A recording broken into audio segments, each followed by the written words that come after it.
Hello बच्चों, let's read the question. Consider the following statement first and second and identify the correct choice of the given answer. First, the width of the depletion layer in p-n junction diodes increases in forward bias. Second, in an intrinsic semiconductor the Fermi level is exactly in the middle of the forbidden energy gap. Now first of all, अगर हम यहाँ पे बात करें की concept की, it will be the depletion region and energy band in semiconductor. तो अगर हम बात करें यहाँ पे पीएन जंक्शन की, अगर फर्स्ट केस में हम देखें it will be made up of the connection of PN N region. तो जब हम पी और एन को आपस में कनेक्ट करते हैं, यहाँ पे holes as a majority charge carriers होते हैं और एन टाइप में electron as a majority charge carriers का काम करते हैं. तो जब अनबाइसिंग की कंडीशन होती है उस पर्टिकुलर केस में due to the diffusion electron और होल एक दूसरे के साथ रिकम्बाइन हो जाते हैं और उस प्रोसेस के थ्रू यहाँ पे जो आयंस होते हैं वो रह जाते हैं डोनर और एक्सेप्टर की फॉर्म में. नाउ जो ये इलेक्ट्रिक फील्ड यहाँ पे आयंस की वजह से क्रिएट होता है वो फर्दर रिकॉम्बिनेशन को यहाँ पे रोक देता है. तो अगर हमें इलेक्ट्रॉन और होल को एक दूसरे के साथ फर्दर यहाँ पे मोशन करवाना है, उस पर्टिकुलर केस में जो पी और एन जंक्शन होता है उसका कनेक्शन एक एक्सटर्नल सोर्स के साथ किया जाता है.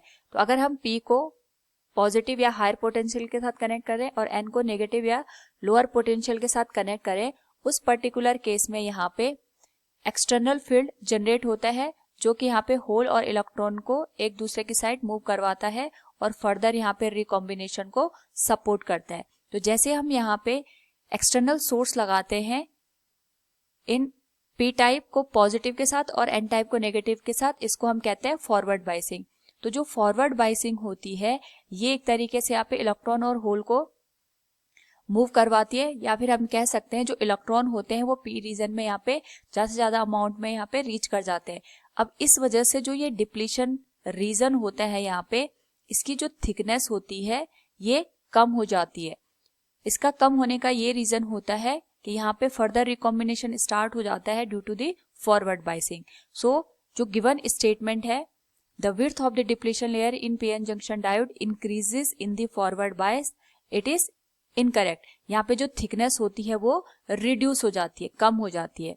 साथ में अगर हम बात करें इंट्रिंसिक सेमीकंडक्टर की, तो जो इंट्रिंसिक सेमीकंडक्टर होते हैं those are pure in nature. Pure का मतलब हो गया वहां पे सारे के सारे एटम एक ही टाइप के होंगे. लाइक जो सिलिकॉन है, अगर हम इंट्रिंसिक सेमीकंडक्टर की बात करेंगे तो सारे के सारे एटम सिलिकॉन के ही बने होंगे.